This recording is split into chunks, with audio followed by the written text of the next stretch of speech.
Simkes. Biasanya kalau buka acara Gitka itu bakal ngomong selamat datang ya Sobat Sehat ya. Dan di hari yang santai ini setelah bekerja atau mungkin Bapak Ibu masih ada yang di kantor, kita akan ngabuburit bersama sambil menunggu buka puasa dan kita akan ngobrol seputar Simkes tentunya. Dan hari ini kita akan berbicara dan acara akan dibawakan juga Bapak Ibu dengan duo Kurniawan ya Bapak Ibu ya. Untuk hari ini moderator kita yaitu Bapak Arif Kurniawan SKM MPH dengan narasumber Bapak Hendrik Kurniawan Eskom. Nah, kita akan membahas seputar implementasi SIM RS untuk rumah sakit dengan sumber daya terbatas. Dan mungkin tanpa menunggu waktu yang lama, kepada Bapak Arif waktu dan tempat kami persilahkan. Ya, terima kasih Mbak Gitka. Assalamualaikum warahmatullahi wabarakatuh. Ya, sebenarnya acara ini agak sedikit membuat deg-degan ya, karena ada tamu spesial pada sore hari ini. Ada master saya, guru saya Pak Rano, luar biasa. Terima kasih atas kehadirannya. Baik, mungkin saya akan menyapa Pak Rano. Terima kasih Pak Rano. Sami-sami Pak Arif. Ya, Pak Rano. Baik, Pak Rano ini salah satu yang meng-create saya menjadi seperti ini ya. Jadi matur nuwun sangat. Oke, baik, terima kasih atas kehadiran teman-teman semua, Bapak Ibu semua di acara Open House Simkes. Salah satu minat di bawah Fakultas Kedokteran, Kesehatan Masyarakat dan Keperawatan UGM. Sebagai salah satu minat yang memang memfokuskan di bidang sistem informasi, khususnya di bidang kesehatan. Nah, pada kesempatan sore hari ini kita akan sedikit sharing terkait dengan bagaimana sih proses implementasi, atau mungkin lebih luasnya adalah mulai dari pengembangan aplikasi sampai ke implementasi di rumah sakit yang bisa dikatakan saat ini rumah sakit banyak mengalami tuntutan dan banyak mengalami tekanan karena 2024 semua harus sudah menggunakan rekam medis elektronik atau bisa disebut sebagai SIM RS, misalnya seperti itu. Nah, ini kita akan sharing bagaimana konsepnya, atau mungkin bagaimana sih yang pernah dilakukan, pengalaman-pengalaman yang kami Simkes lakukan, terutama di Rumah Sakit Gigi Mulut FKG UGM dan juga Rumah Sakit Pratama, dengan situasi dan kondisi yang memang memiliki, khusus untuk SDM di bidang sistem informasi ini sangat minim ya, sangat sedikit. Nah, mungkin sedikit sharing dulu ke Bapak Ibu semua sebagai pengantar sebelum kita akan lanjut ke Mas Hendri untuk memberikan demo dan juga mungkin lebih dalam lagi terkait dengan pengalaman kemarin di dua implementasi di dua rumah sakit tersebut. Oke, izin share screen Bapak Ibu semua.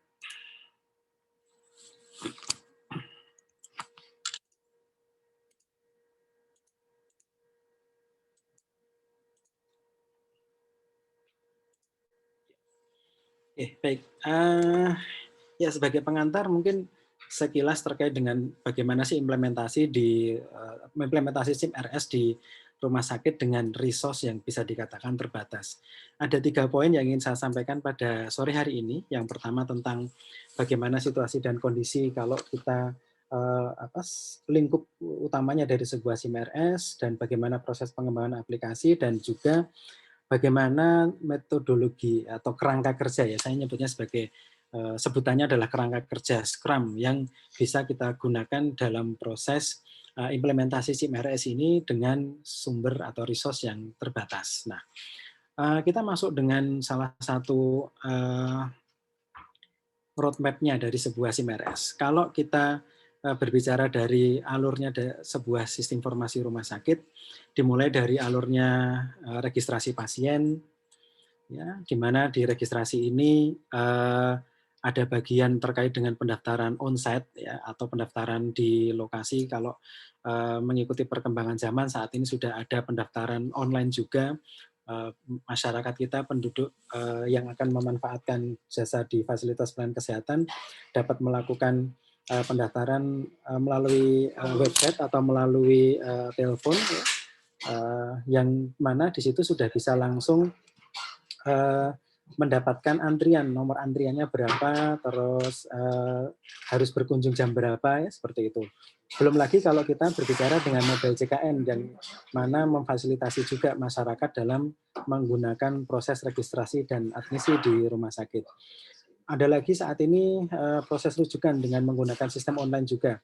Itu juga merupakan salah satu bagian dari masuknya pasien ke dalam rumah sakit, rujukan dari satu rumah sakit ke rumah sakit yang lain. Dan juga kalau kita lanjutkan dengan layanan klinis, ada data-data terkait dengan subjek, objek, assessment dan juga planning, dan juga mungkin data-data diagnosis atau mungkin data-data yang diinputkan langsung di order langsung oleh dokter ya terkait dengan layanan-layanan penunjang yang lain ataupun mungkin layanan farmasi. Terus juga masuk juga di bidang layanan penunjang, ada laboratorium, saat ini sedang maraknya LIS, terus juga radiologi, terus juga ada fisioterapi, dan juga mungkin ada layanan penunjang yang lain. Dan juga mungkin saat ini layanan farmasi, ya, ada apotek dan manajemen logistik, sampai ke billing di rumah sakit, dikaitkan dengan pendapatan, utang, piutang, dan lain sebagainya. Ini untuk yang di bagian mungkin jalur utamanya ya, atau jalur sekilasnya dari sebuah SIM RS. Kalau kita mau melihat bangunannya dari sebuah SIM RS, mungkin Bapak Ibu dan teman-teman di sini yang sudah bekerja di rumah sakit sangat familiar dengan dua bangunan utamanya ya, yaitu data-data ataupun kegiatan yang terkait dengan administratif dan juga terkait dengan data non administratif atau non klinis, dan juga data-data terkait dengan klinis ya, mulai dari administrasi pasien, akuntansi, logistik, dan sebagainya. Kalau data klinis mulai dari dokumentasi klinis ya, CPOE, sampai ke level paling atas clinical decision support system. Nah, ini dua bangunan utama kalau kita mau mengimplementasikan sebuah sistem informasi rumah sakit. Hanya saja mungkin akan berbeda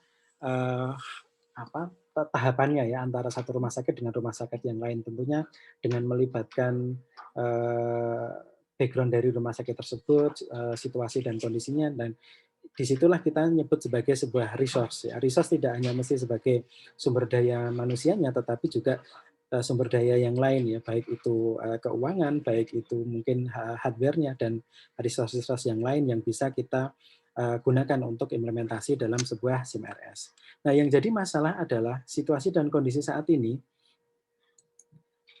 banyak rumah sakit yang sudah memiliki software, tetapi setelah implementasi tidak bisa merubah sendiri perubahan tarifnya. Jadi tarifnya berubah saja dan nggak bisa merubah lagi.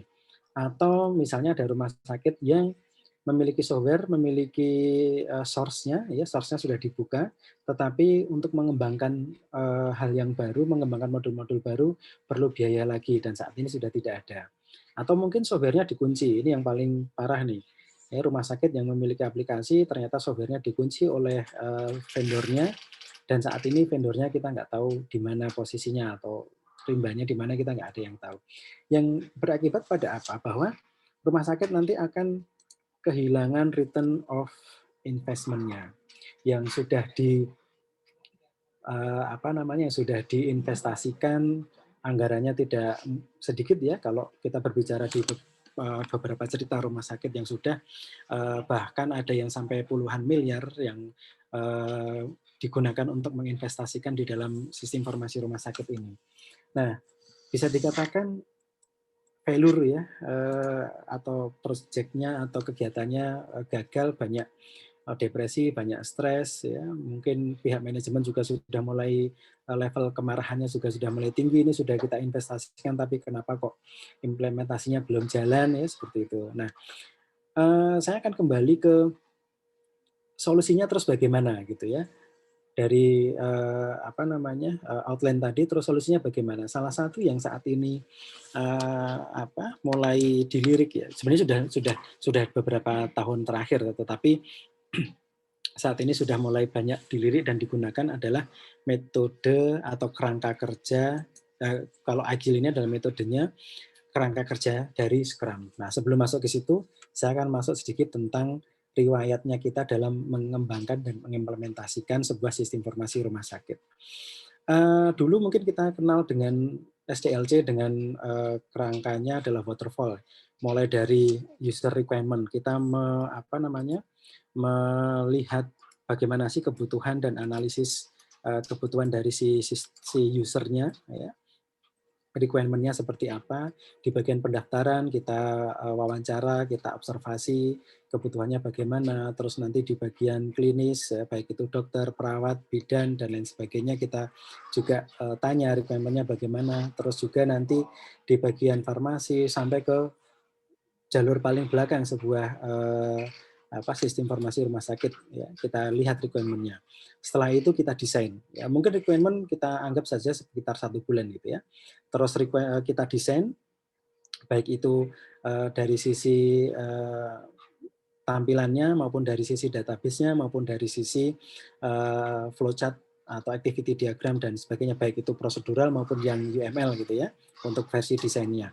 Nah, bisa jadi versi desain ini sampai ke bentuk develop aplikasinya mungkin 3 atau mungkin bahkan sampai ada yang sampai 6 bulan ya, seperti itu. Terus implementasi mulai dari bagian kecil atau mungkin di pilot project kan gitu ya, sebelum sampai ke seluruh rumah sakit. Di testing terus baru di maintenance. Nah, yang menjadi masalah adalah kalau kita menggunakan metode waterfall ini, yang kasus-kasus di rumah sakit, khususnya di rumah sakit, saat ini rumah sakit perkembangan dari sisi teknologinya cukup cepat ya, apalagi dengan perkembangan BPJS. Bulan depan sudah mulai ada bridging apa lagi nih, bulan depan sudah ada permintaan bridging apa, permintaan modul apa gitu ya. Terus perkembangan dari sisi teknologinya sendiri juga cukup cepat itu, sehingga dengan menggunakan metode waterfall mungkin sudah tidak pas gitu ya. Nah, sudah mulai beralih ke agile.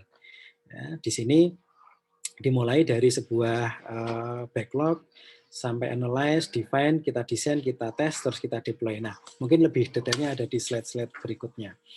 Yang kita sebut atau turunan dari kerangka kerjanya dari Agile ini adalah Scrum. Oke, mungkin ini tampilannya agak sedikit rumit ya, tetapi kalau kita coba diskusi di sore hari ini,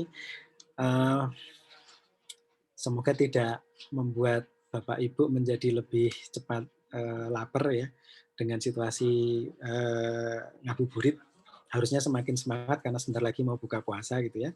Dengan tampilan yang ada, saya rasa ya kita coba jelaskan jadi satu persatu.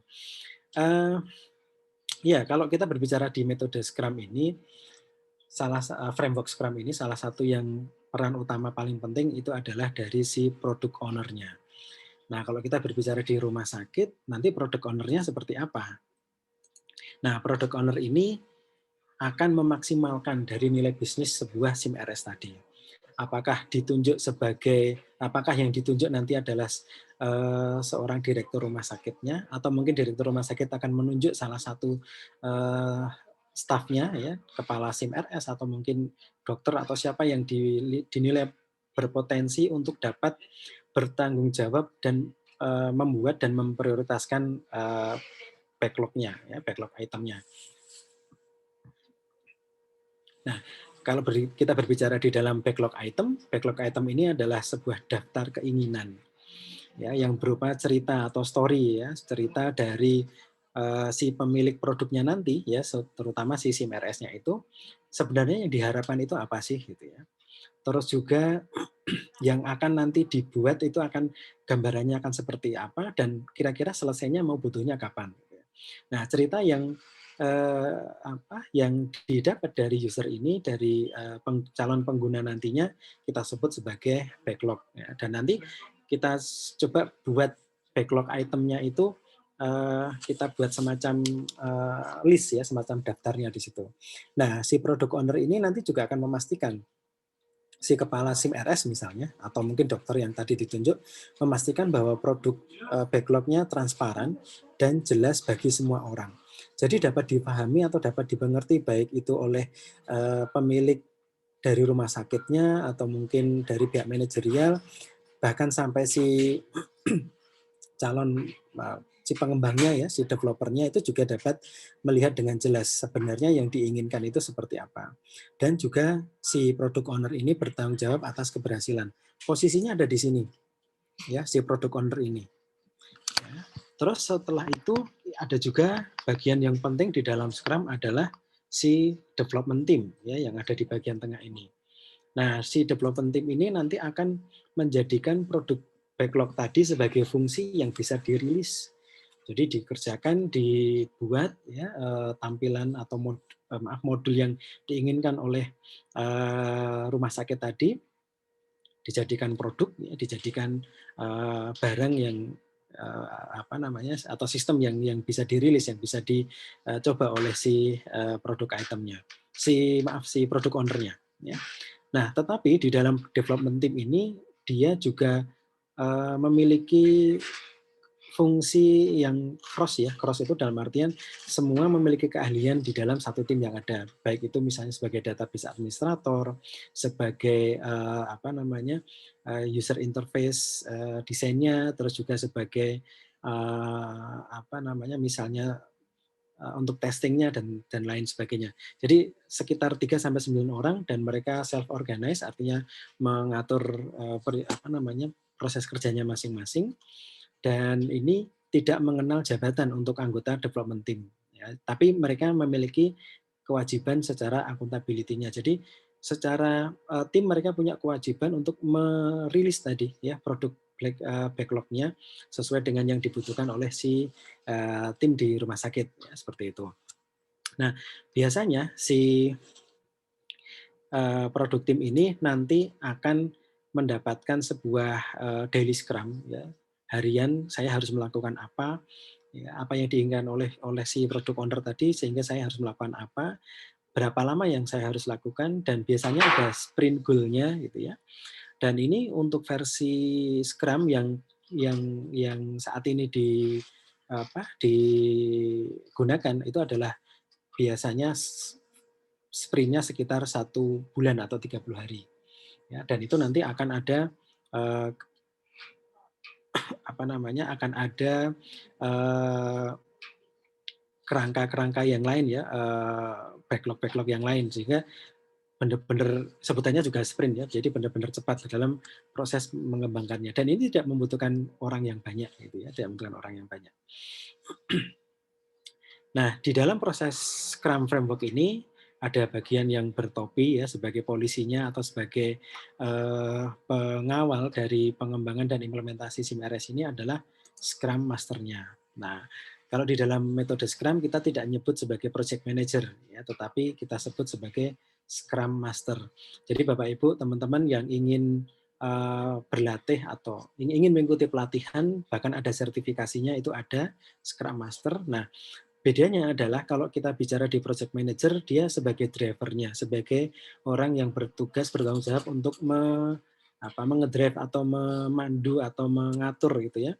Dia juga sebagai decision maker dan juga sebagai controllernya, dia sebagai penyerta atau penghubung dalam proses komunikasi antara pengembang dengan tim di rumah sakit itu ya, dan juga penerjemah apa sih yang dibutuhkan oleh si oleh si pengguna nantinya, seperti itu. Nah, kalau kita berbicara di Scrum Master ini, dia akan memfasilitasi bagaimana sih teorinya gitu ya, prakteknya ataupun aturan-aturan dari sisi kebutuhan tadi. Dan dia sebagai fasilitator, dia juga sebagai teacher-nya, dia juga sebagai supporter ya, yang akan membantu misalnya ada pihak luar yang belum memahami tentang sistemnya yang akan dibangun itu seperti apa, dia bisa menjelaskannya di situ. Dan juga dia sebagai protektor yang melindungi gitu ya tim pengembang ataupun tim yang ada di dalam Scrum Framework ini gitu ya. Nah, kalau kita berbicara di rumah sakit, terus nanti Scrum ini sebagai siapa sih yang ditunjuk gitu. Kita bisa ini ya, bisa kalau rumah sakit itu dikembangkan oleh IT-nya dikembangkan oleh tim internal, mestinya ada satu orang yang ya mungkin dia memiliki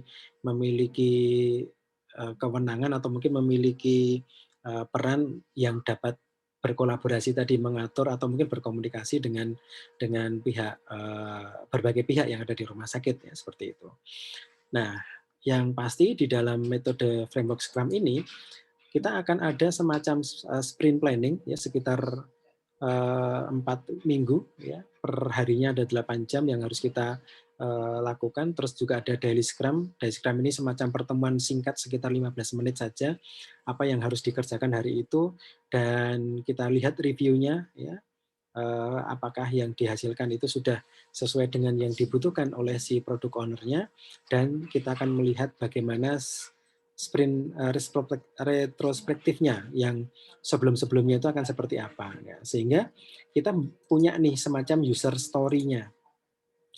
Jadi di SIMRS nanti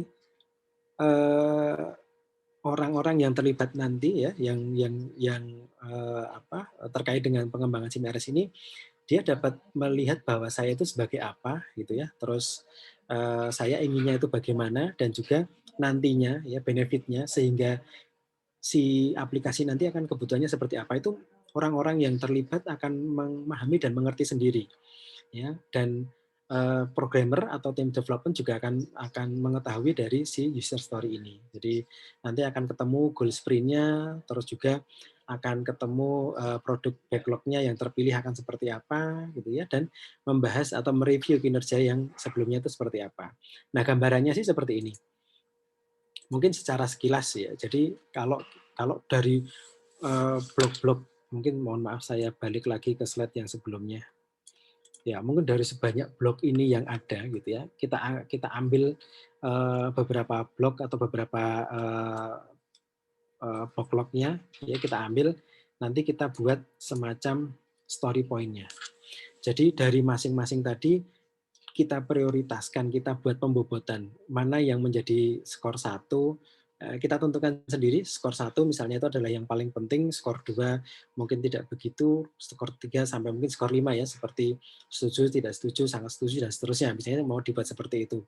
Nah, sehingga dari sekian banyak blok yang ada di dalam bangunan sebuah sistem informasi rumah sakit, kita akan mendapatkan scoringnya. Contoh sederhananya adalah gini, mau tidak mau yang namanya administrasi pasien itu mesti nomor 1, karena dia sebagai gerbangnya sebuah bangunan di SIMRS, kan seperti ini tadi. Nah, sehingga kita buat untuk di administrasi pasien ini menjadi scoring nomor 1 di dalam konsep Scrum Framework ini. Terus juga berikutnya misalnya kita masuk ke bagian layanan, ya berarti ada di rawat jalan atau mungkin rawat inap, dan juga dokumentasi klinis misalnya. Jadi yang menjadi skor 1 juga. Baru berikutnya kita susun ke bobot-bobot berikutnya ya, sampai ke level misalnya sistem pendukung keputusan kita taruh yang di bagian belakang, atau mungkin kalau yang berbicara non klinis terkait dengan intelijen bisnis, misalnya kita pengen mengembangkan rumah sakit ini, kita pengen membuka cabang. Kalau buka cabang itu di daerah mana, apakah kita mau mendekati si customer, mendekati pasien-pasien kita dengan data-data alamat, itu mungkin di setting nomor 5 misalnya. Nah, disitulah kita akan ketemu nanti dalam proses story point-nya ini, sehingga si developer ya, baik itu tim pengembang internal di rumah sakit maupun eksternal, dapat mengetahui ini yang harus segera saya lakukan, ini yang harus saya print gitu ya, saya sprint, saya percepat untuk mengimplementasikan. Jadi dari produk backlog ini ya, dari data-data yang sudah kita dapat tadi, kita lakukan sprint planning. Sprint planning misalnya bagian ini 1 hari, bagian ini 3 hari, atau bagian ini 4 hari misalnya, atau bagian ini adalah 1 minggu, sehingga kita mendapatkan sprint backlog-nya. Nah, terus nanti dilibatkanlah dalam Scrum team tadi, baik itu dari sisi development timnya, terus juga dari sisi Scrum masternya, terus juga dari sisi product owner-nya gitu ya. Sehingga secara daily, ya, secara harian kita bisa langsung mendapatkan output atau delivery apa yang bisa kita rilis ya untuk implementasi di SIMRS-nya. Dan juga terakhir nanti akan ada proses increment dan kita review. Nanti terus kita, seandainya misalnya ada yang 1 atau 2 yang kurang sedikit gitu ya, kita akan sprint retrospektif lagi.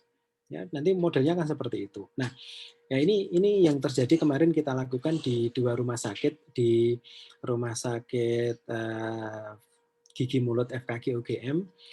Kebetulan di sana tim internalnya baru ada setelah kita masuk gitu ya. Jadi dan itu pun juga ada 2 orang, tetapi sudah jelas siapa si product owner-nya, siapa si Scrum Master-nya, ya walaupun belum mendapatkan pelatihan Scrum Master, tapi paling tidak mendapatkan gambaran kasarnya ya yang harus dilakukan kalau dalam menggunakan metode Scrum ini.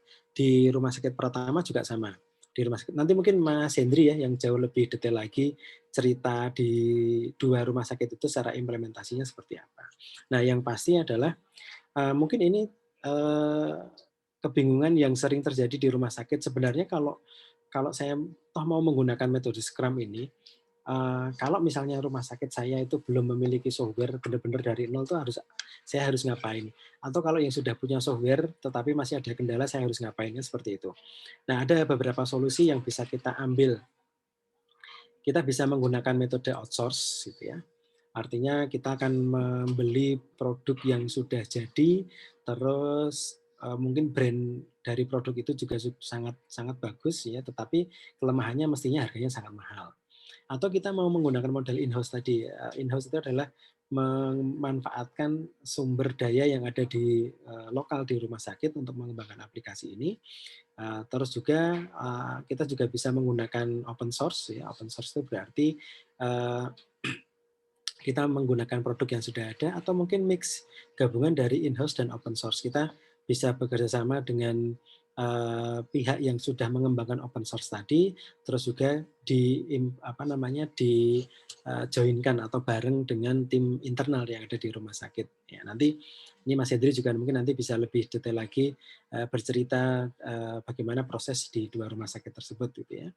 Nah, yang pasti untuk tipsnya dari sisi proses implementasi, teman-teman, Bapak Ibu semua bisa menggunakan konsep paralel, misalnya sistem yang lama masih berlaku beberapa saat, tapi sudah dimulai proses training, testing, dan juga ada proses dokumentasi. Ya, sampai suatu waktu akan ada paralel 2 proses yang bersamaan yang jalan antara sistem lama dan sistem baru, sampai suatu saat kita akan cut off untuk yang sistem lama.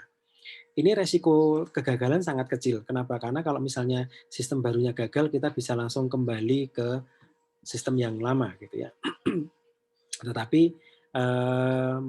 membutuhkan semacam resource yang lumayan cukup banyak, cukup tinggi, karena seorang dokter misalnya dia harus menginput di data tempat, atau mungkin kalau seorang pengembang ya dia harus integrasikan ya sistem lama dengan sistem yang baru ini. Atau mungkin kita bisa menggunakan konsep pilot project di satu tempat, misalnya kita pilih klinik penyakit dalam, nanti setelah itu kita baru ke klinik-klinik yang sekitarnya. Bisa juga dengan menggunakan konsep berfase ya, mulai dari sistem lama dan sistem baru, perlahan kita mulai tinggalkan sampai suatu saat ke sistem yang baru saja. Atau yang direct ya, direct itu benar-benar di cut off tanggal 1 Oktober misalnya, semua sistem kita gunakan, kita tinggalkan, kita menuju ke sistem baru gitu ya. Ini biayanya cukup besar karena harus memastikan bahwa sistem yang baru jalan dengan baik dan tidak bisa kita kembalikan ke sistem yang lama, sehingga benar-benar harus dipastikan nih di dalam sistem yang barunya. Nah, yang pasti proses implementasi dengan resource yang terbatas perlu adanya konsultatif, adanya kolaboratif, dan juga mungkin adanya strategi alih teknologi yang tepat gitu ya, terutama untuk dari sisi waktu, tenaga, dan proses kerjasamanya. Nah, yang penting sebelum saya tutup, sebelum saya alihkan ke Mas Hendri gitu ya, untuk proses implementasi ini paling tidak cakupan dari rekam medis elektronik tadi sudah, atau SIM RS-nya sudah pasti, bagian-bagian mana blok-bloknya yang harus dikerjakan dulu gitu ya. Belum lagi nanti kita pastikan bagaimana standarisasi data, bagaimana standarisasi prosedur teknisnya dan kompetensinya, terus nanti juga ada regulasi dan audit untuk mengerem, untuk mengantisipasi supaya kualitasnya tidak turun, dan juga ada penarik, misalnya bisa berupa insentif atau mungkin dari sisi leadership dan juga dari sisi kebersamaan. Ya, mungkin sementara itu yang bisa saya sampaikan terkait dengan pengantar. Ya, setelah ini nanti kita lanjutkan cerita singkat dari Mas Hendri dan juga sedikit demo ya dari Trello dan mungkin dari aplikasinya yang sudah dihasilkan. Mungkin sedikit cerita nanti Mas Hendri bisa menyambung berapa sih tim yang dibutuhkan saat ini, berapa tim yang saat ini ada sampai kita bisa menghasilkan sebuah SIM RS ya, seperti itu. Jadi terima kasih, saya kembalikan ke Mbak Gitka atau langsung ke Mas Hendri saja ya. Monggo Mas Hendri, terima kasih. Assalamualaikum warahmatullahi wabarakatuh.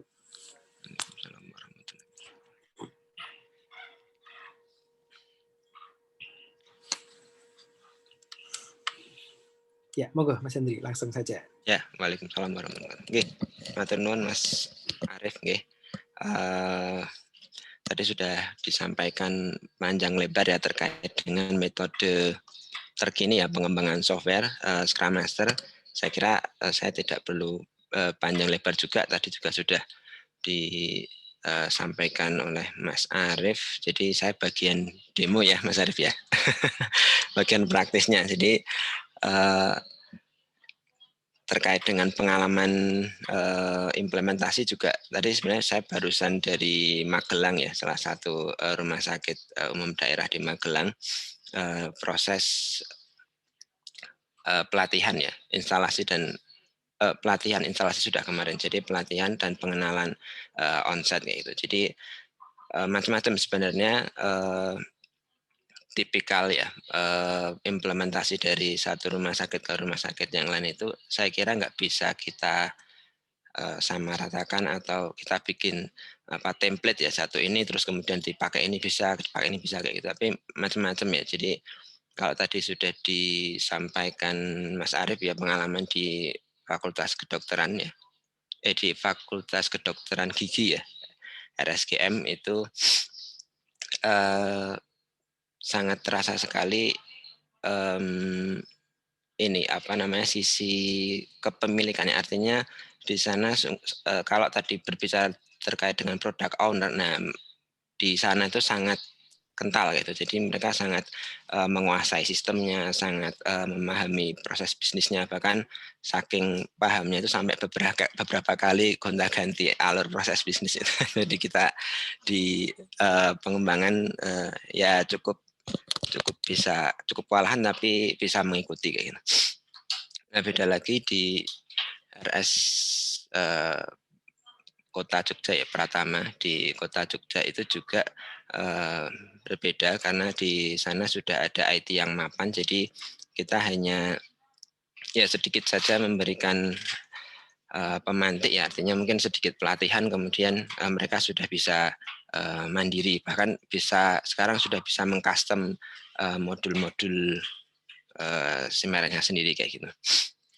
Nah, kemudian yang terakhir ini beda lagi ya, kalau di Magelang ini resource-nya saya kira tidak seperti yang di RSGM dan di Pratama, tapi cukup antusiasmenya cukup tinggi karena baru memulai. Jadi walaupun tidak artinya mungkin dari tenaga IT dan infrastruktur juga baru mulai, tapi antusiasme yang sangat tinggi itu sangat mendukung bagi pengembangan ya. Jadi semua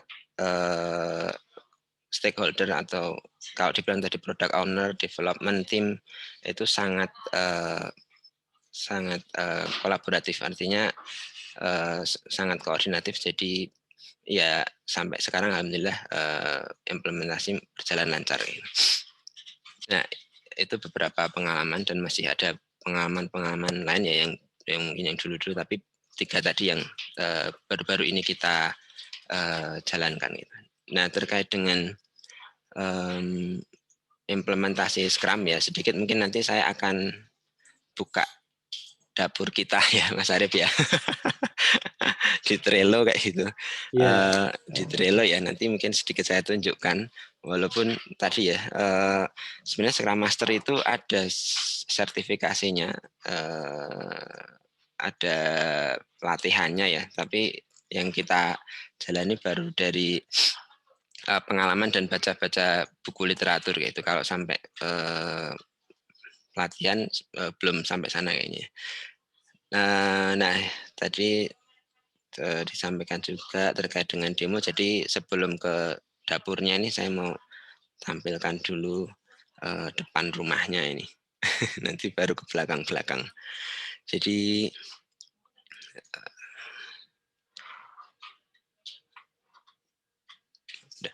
sudah muncul ya screen. Ya, aplikasi yang kita develop berbasis web ya, mungkin Bapak Ibu dan para hadirin juga sudah memahami bahwa kenapa pilihannya jatuh pada basis web, karena ini yang mudah kita implementasikan karena berbasis web, jadi dia bisa multi platform untuk digunakan ya. Jadi mau pakai Windows, mau pakai Linux, mau pakai Mac OS, semua bisa akses. Bahkan di tablet pun juga bisa. Di tablet pun juga bisa mengaksesnya selama itu terkoneksi dalam satu jaringan servernya SIMRS.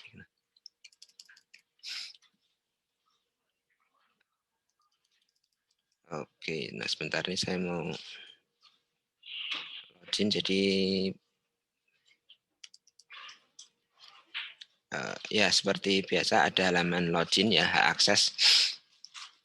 akses modul yang lumrah ada ya di sistem-sistem. Jadi ini terkait dengan manajemen akses, role akses. Di sini ada manajemen grup, jadi admin, pendaftar, klinikal ini nanti masing-masing punya hak aksesnya sendiri-sendiri. Jadi kalau misal pendaftaran ini dia bisa punya akses apa saja. Nah, ini manajemen aksesnya di sini. Oke, tadi role access, kemudian tadi kita sudah sedikit melihat, mengintip dashboard ya. Jadi ketika kita buka di awal itu ada tampilan dashboard yang menampilkan gambaran secara umum ya, secara umum posisi kita ya di rumah sakit, capaian-capaiannya secara ditinjau secara statistik ya, dan divisualisasikan dengan ya diagram-diagram batang maupun diagram garis ya. Ini bisa terlihat 10 besar diagnosa, kemudian 10 besar tindakan, kemudian jumlah kunjungan sampai dengan grafik kunjungan ya. Ini trennya naik turun ya. Yang kita lihat bersama ini adalah versi demo, jadi mungkin agak nggak normal ini grafiknya, kok ada yang nol kayak itu, mau tinggi terus tinggi banget kayak gitu. Ini karena untuk demo dan untuk latihan ya, untuk coba-coba kayak gitu. Dan kemudian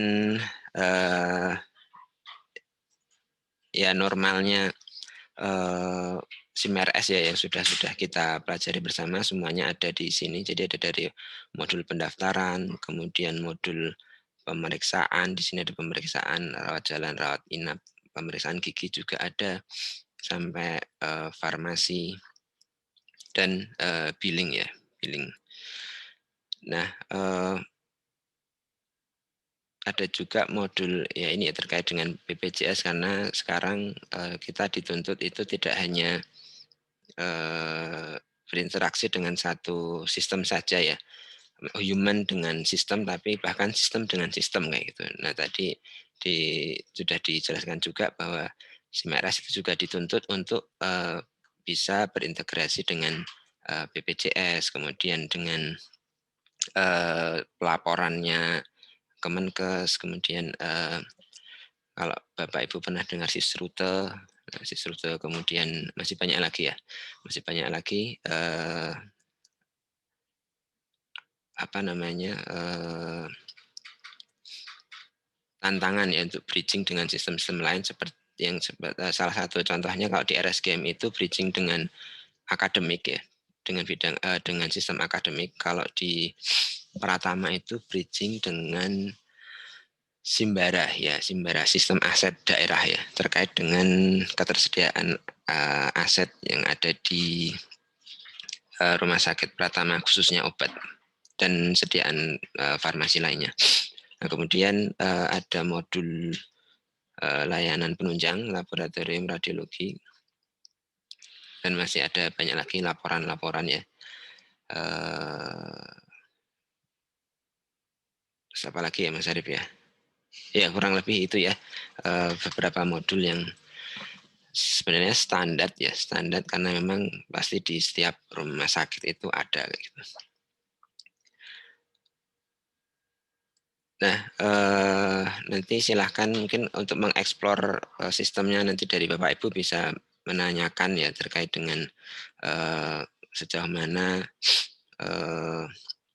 SIM RS ini dikembangkan, modul-modulnya sampai apa, nanti mungkin bisa di sesi tanya jawab. Nah, tadi saya janji mau memperlihatkan dapurnya ya. Jadi di kami di tim pengembang itu menggunakan tools namanya Trello untuk tadi memanage kinerja dari development team kayak gitu. Nah, ini sedikit akan saya perlihatkan.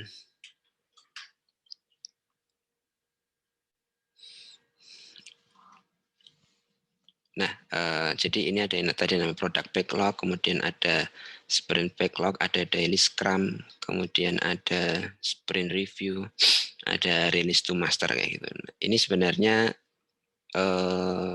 ya kita mengacu pada kerangka scrum, namun untuk implementasinya di Trello ini bisa ya suka-suka ya, karena ini bisa drag and drop, jadi bisa dipindah-pindah kayak gitu, bisa dipindah-pindah. Dan card-nya juga tadi bisa dipindah-pindah. Nah, ini product backlog ini cerita tadi, jadi apa-apa yang kita product owner butuhkan, di sini kita list semuanya, kemudian ada list sprint backlog. Nah, tadi kalau tidak salah tadi Mas Arif menyampaikan sprint itu 1 bulan ya Mas Arif ya, 30 hari ya. Kalau idealnya. Kalau tidak salah ya. Ya itu kita malah lebih cepat ya kayaknya ya. Ya lebih cepat, jadi 2 mingguan ya, seminggu atau 2 minggu, seminggu atau 2 minggu. Sprint backlog, sprintnya itu masanya adalah seminggu atau 2 minggu. Kalau sebulan nanti deliver ke product owner terlalu lama ya, kasihan nanti nunggu-nunggu, ini kok nggak ada update-update kayak gitu. Kemudian ada yang namanya daily scrum. Nah, ini posisi kita saat ini tim itu sedang mengerjakan apa. Nah, ini diupdate harian ya, jadi hari ini dengan besok bisa jadi beda. Nah, kalaupun ini tidak berubah ya, artinya daily scrum ini kok nggak bergerak-gerak, berarti ada permasalahan di situ. Jadi entah itu kesulitan di development atau kendala-kendala teknis yang lainnya. Nah, ini harusnya dari sini bisa kelihatan treatment-nya, nanti bisa langsung di tangani bagaimana caranya. Nah, kemudian ada sprint review, ini adalah card-card yang nanti siap untuk di testing ya. Jadi setelah selesai daily scrum, nanti kemudian card itu dipindah ke sini ya, ke card list down namanya. Jadi kalau sudah selesai nanti ke sini terus siap untuk di review. Nah, di review sprint review ini biasanya pertemuan, karena kita sekarang di masa pandemi ya, jadi karena di masa pandemi jadi daily scrum itu via online ya, bisa WA atau Zoom ya. Tapi kalau khusus untuk sprint review ini harus ketemuan karena bahasanya panjang ya, bisa 1 hari. Jadi kita mengetes semua modul-modul yang sudah development itu dari pagi sampai sore gitu. Baru ketika misal tidak ada bug, lolos tes, nanti langsung release to master. Tapi kalau ada bug ataupun yang perlu dibenarin, nanti masuk ke revisi sini. Nah, ini masuk ke salah satu product backlog kayak gitu. Nah, ini terus sampai habis nanti product backlog. Tapi saya belum pernah nemu kalau product backlognya habis. Pasti ada aja tambahnya. Nah, oke, mungkin sekilas itu Mas Arif Ya. tadi ya. J. Jadi kalau Terima- saya sebutkan semua nggak jadi penasaran nanti. Iya, Nggak ada yang nanti tanya. dapur kita jadi ketahuan ya, Oh, dan iya, juga dari pihak rumah sakit ya nanti memang ada peranan masing-masing dari pihak rumah sakit yang terkait dengan Scrum tadi, terutama untuk implementasinya. Jadi setelah produk itu kita review, kita rilis, nanti bisa jadi pihak rumah sakit akan ada reviewnya lagi. Kalau kurang pas juga nanti akan masuk ke produk backlog lagi yang seperti itu. Ya, Yap, mungkin benar. wah ini mengingat waktu ya sudah sampai jam 16.23, kita masih ada 7 menit untuk tanya jawab. Monggo Bapak Ibu semua yang tertarik. Kalau untuk dari sisi SIM RS sendiri, memang dari sisi yang ditampilkan Mas Hendri tadi adalah front kelihatan depannya saja. Cuman kalau lihat dari belakangnya terkait dengan konten untuk konsep untuk di EMR-nya memang sudah ada ya di dalam produk tersebut. Misalnya ada terkait dengan alert-nya, terkait dengan warning-nya, terus juga untuk physician order entry dari si dokternya itu juga sudah masuk semua di situ. Baik, saya akan membuka pertanyaan. Monggo Bapak Ibu semua yang ingin berdiskusi atau ingin menyampaikan pengalamannya implementasi di rumah sakit tempat Bapak Ibu dinas, saya persilahkan. Kita masih ada waktu sedikit, sekitar 6 menit sebelum kita tutup. Oke, saya kembalikan ke Mbak Gitka ya sebelum itu. Ada pertanyaan dari chat, ada Pak Fahru Rozi. Apakah SIM RS sudah menggunakan tanda tangan elektronik yang tersertifikasi PSN di modul RME-nya? Monggo Mas Hendri yang akan menjawab langsung. Ya, terima kasih. Nah, untuk tanda tangan elektronik kita belum menggunakan ya. Kita belum menggunakan di modul RME-nya, tapi ya sebagai verifikasi dan validasinya kita tadi pakai username dan password tadi ya. Itu untuk memvalidasi bahwa ya yang benar yang mengisi RME itu adalah dokter seperti itu. Jadi, tapi kalau untuk sampai ke tanda tangan elektronik belum sampai sana. Seperti itu mungkin Mas Arif. Ya, baik. Ada tambahan Pak Farulozi? Kalau sedikit tambahan dari saya juga, kalau terkait dengan tanda tangan elektronik ini secara modul kita tinggal menambahkan satu kolom ya, satu bagi variabel data di basis datanya nanti untuk di sertifikat digitalnya. Yang menjadi masalah adalah saat ini bagaimana si pihak dari rumah sakit itu sendiri untuk mengajukan sertifikat tanda tangan digital ke PSSN ya, seperti itu. Tapi dari sisi aplikasi sangat memungkinkan untuk bisa kita tambahkan dengan tanda tangan elektronik. Oke, monggo silahkan Bapak Ibu, ada yang ingin didiskusikan, ingin ditanyakan terkait dengan bagaimana sih proses implementasinya. Kalau di RS Pratama ada berapa orang ya Mas Hendri ya di tim internalnya mereka? Tim internal kurang lebih ada 4-5 orang kalau tidak salah. 4-5 orang internal, dan ya. Dari kita kolaborasi kita ada 5 orang juga ya? Ya. Ya, jadi sekitar 9 orang yang membangun sebuah SIM RS di RS Pratama. Untuk implementasinya memang karena ada pandemi dan sebagainya, jadi belum berjalan lancar ya. Banyak tenaga kesehatan yang baru fokus dalam pelayanan COVID juga ya di situ. Oke, monggo Bapak Ibu yang lain ada yang ingin ditanyakan?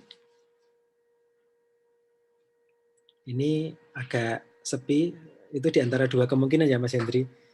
Antara sudah memahami semuanya atau kebalikannya kan gitu. Enggak, tapi saya yakin Bapak Ibu semua sudah paham. Izin Mas Arif kalau monggo boleh. Pak Suryo Nugroho Margosil. Nah, ini barusan dilantik juga ini ya untuk masih backgroundnya masih. Burune saya hilang, tak hilangi sih. Baik. Aduh, sempat. Ada Pak Anang juga. Nanti mungkin setelah Pak Suryo Pak Anang juga, silakan. Baik. Tanya Mas Hendri, terima kasih, menarik sekali. Monggo. Cuma saya pengen tanya sih pada waktu develop itu apa namanya ini kan berbasis web juga ya. Terus waktu mengerjakan modul per modul itu full stack atau ini ada apa di pembagian front end, back end seperti itu, Mas? Oh iya, nggih, matur nuwun Pak Suryo. Jadi untuk fase yang ini ya front end ya, kita kan pengembangan sekarang front end dan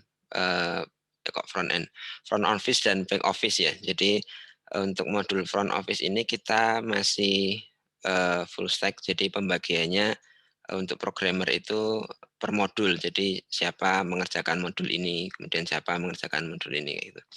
Tapi kalau untuk yang back office, nah kita sudah mulai pisahkan ya antara front office dan back office karena memang kebutuhan software sekarang kan apa namanya modelnya adalah microservice ya. Jadi kita coba pengembangan itu tidak kemudian langsung satu besar kemudian, tapi nanti model kecil-kecil kemudian tapi digabungkan gitu. Nah, yang back office ini yang kita sedang kembangkan ini sudah menggunakan konsep itu tadi, front end dan back end gitu. Seperti itu Pak Suryo. Ya, ya hampir sama ya. Jadi Oke. dengan microservice ada front end dan back end. Nah, untuk ini masalah manajemen sebenarnya. Ngakalin kalau teman-teman apa programmer itu ada yang resign begitu gimana ya kalau apa namanya yang full stack tadi ya? Atau mungkin salah satu dari back end-nya yang keluar itu iya. Pernah nggak? Ya itu biasanya banyak ya faktor resign-nya sebenarnya kita harus cari tahu dulu sebenarnya Pak Suryo. Jadi yang lumrah ya yang biasa itu karena ini ya beban tidak sama dengan pendapatan kayaknya sih itu ya. Jadi full stack itu kan banyak kerjaannya tapi masukannya sedikit. Jadi itu yang lumrahnya kayak gitu. Tapi kalau untuk ya kita mensiasatinya ya kalau itu full stack, nah bagaimana kita memisahkan paling enggak ada sisi yang artinya full stack itu hanya tinggal coding. Jadi alur bisnis, proses bisnis, database itu semua sudah tersedia. Jadi programmer itu tinggal ya tinggal mengcoding ini masuk sini, ini masuk ini, masuk ini gitu saja. Itu lebih sangat meringankan programmer daripada dia harus bikin memikirkan alurnya, kemudian memikirkan ini database-nya kayak gimana gitu. Jadi sudah paling tidak dipisahkan itu tadi, yang mikir proses bisnis dan database. Nah, seperti itu pengalamannya. Ya, baik. Pak Suryo. Okay. Satu lagi Mas Arief ya. Ya, monggo silakan. Baik, pada saat pengembangan itu kan di rumah sakit tadi kalau nggak salah Pratomo ya. Kalau Pratomo nanti salah, kalau Pratama nanti salah kelas gitu ya. Pratomo itu database-nya yang buat dari apa namanya dari Mas Henry dan kawan-kawan atau dari rumah sakit ya. Mereka menyediakan database-nya, jadi kan apa di front end-nya atau memang keseluruhan Mas? Terakhir, terima kasih. Ya, jadi awal dari kita Pak Suryo, jadi kita yang merancang database, nah kemudian tapi kemudian setelah kita implementasikan ya kemudian kami sesuaikan sesuai kebutuhan di rumah sakit. Jadi mau nambah apa, tabel apa atau kolom apa ya itu sudah sesuai kebutuhan mereka. Tapi untuk basicnya dari kita semua dasarnya kayak gitu. Ya, oke. Berarti nanti custom dari mereka ya? Iya, dari mereka. Ya. Karena kalau saya dengar tadi programmernya hanya 4 gitu ya? Hanya 4. Ya, yang di Pratama. Ya. Oke, baik. Kalau database-nya dari jenengan berarti organik larang tenang. Oke, saya kira itu. Terima kasih, cukup. Terima kasih. Ya, matur nuwun Pak Surya. Mungkin ini terakhir dari Pak Anang, tadi sempat open cam. Kalau ada yang mau disampaikan Pak Anang. Baik, terima kasih. Apa kabar? Assalamualaikum warahmatullahi wabarakatuh. Waalaikumsalam warahmatullahi wabarakatuh.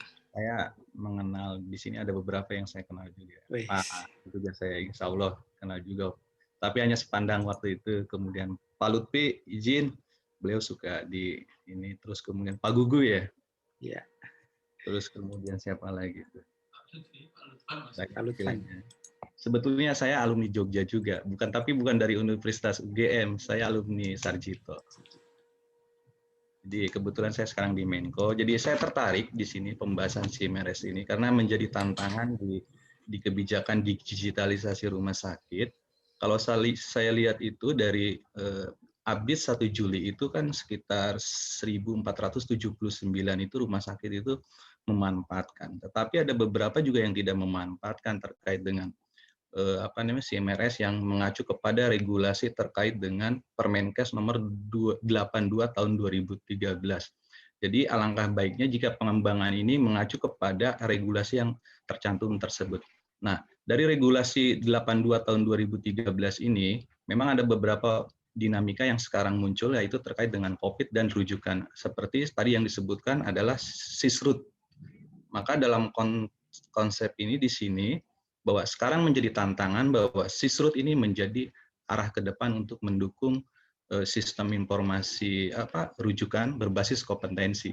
Jadi kalau seandainya SIMRS ini nanti mengacunya kepada sistem informasi yang tadi yang disebutkan yang sisrut tadi berbasis kompetensi, karena di 5 provinsi sekarang sedang diuji coba sisrut ini, Bandung, kemudian termasuk Yogyakarta ini sudah dievaluasi, dan ini mungkin perlu pendalaman juga, mungkin UGM bisa menjadi kajian untuk sisrut ini, kemudian di Jawa Timur juga, dan di Makassar juga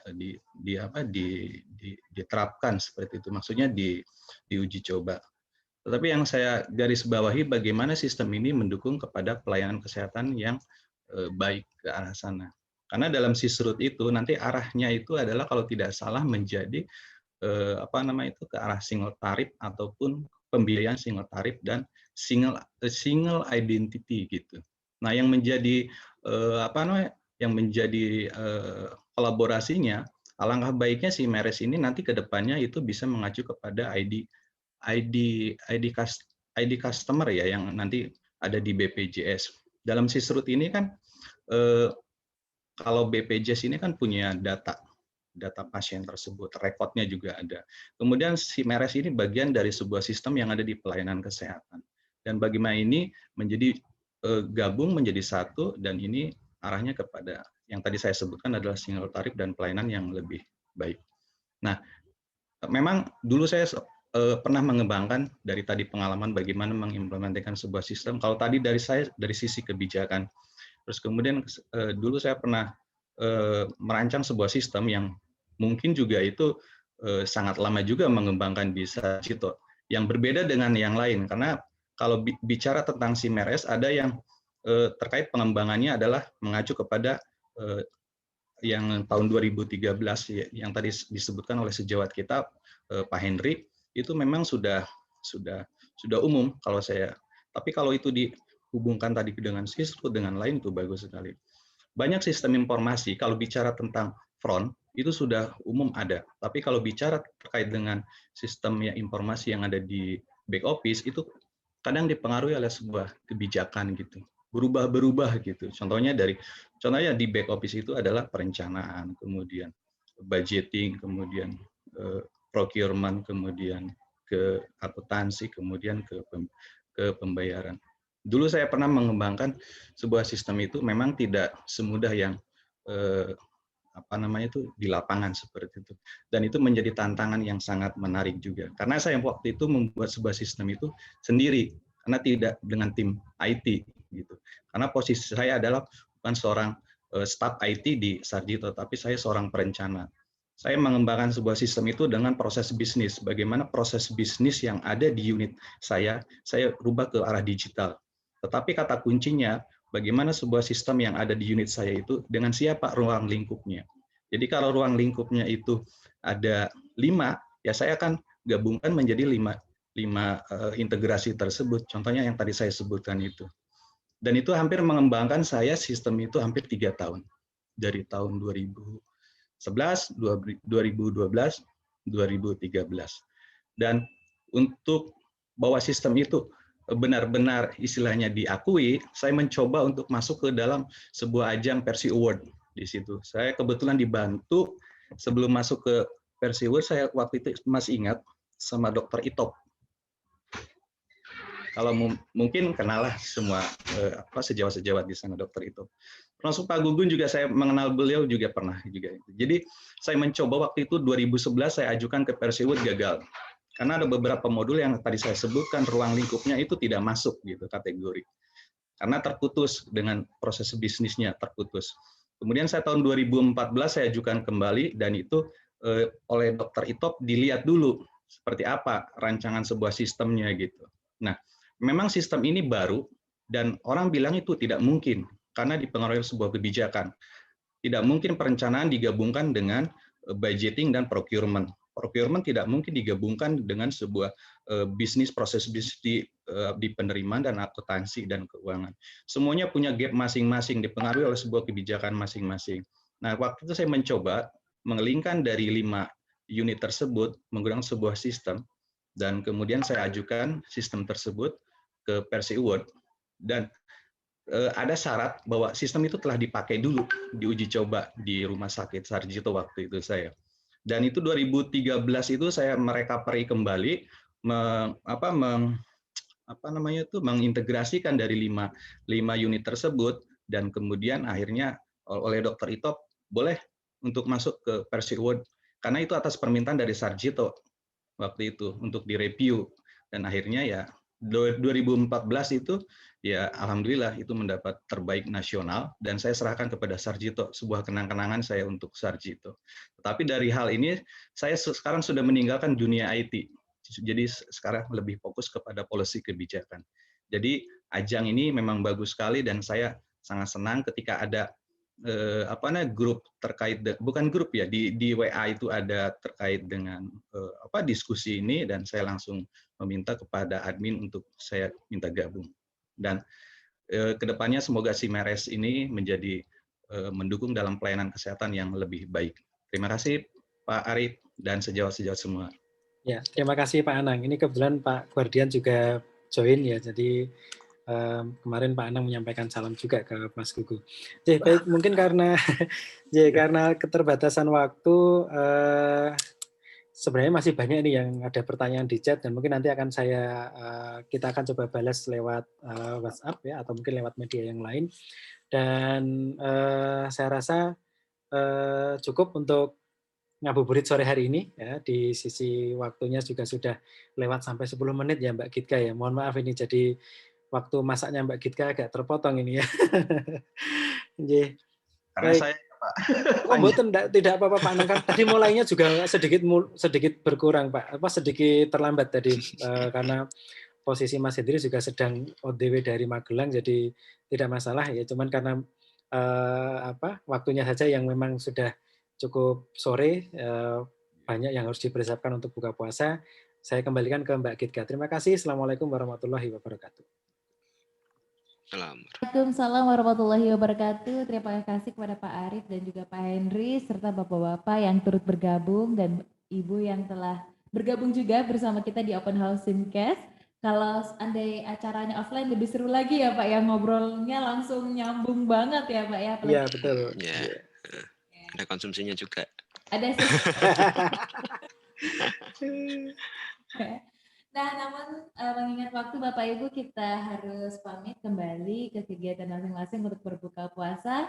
Dari Simcast mengucapkan minal aidin wal faizin, mohon maaf lahir dan batin. Kita akan ketemu di open house selanjutnya. Dan Bapak Ibu pastikan selalu stay tune terus di Reisa, Radio Indonesia Sehat, Healthy Radio. Semoga kita semua diberikan kesehatan dan dimerdekakan melakukan kegiatan apapun. Amin, amin, ya rabbal alamin. Kami segenap tim dari Raisa Radio pamit undur diri. Terima kasih dan selamat sore. Terima kasih Bapak Ibu semua. Terima kasih Pak Rano, Pak Anang, semuanya, Mbak Gita. Kapan-kapan kalau Menko mengadakan terkait dengan kajian SIMRS tingkat nasional, bagus juga ya Pak. Nanti bisa diakomodir oleh tim kami gitu dari Menko. Baik, terima kasih Pak Anang. Ya. Baik, terima kasih. Izin live ya. Terima kasih Pak Anang. Ya. Terima kasih Pak Arif materinya dan semua narasumber. Terima kasih Pak Rano. Terima kasih Kang Isnan. Nanti pertanyaannya kita jabri Kang Isnan, Mas Pak Fahrul Razi juga, sama Pak Giatno. Nanti juga akan saya jabri untuk jawaban dari pertanyaannya.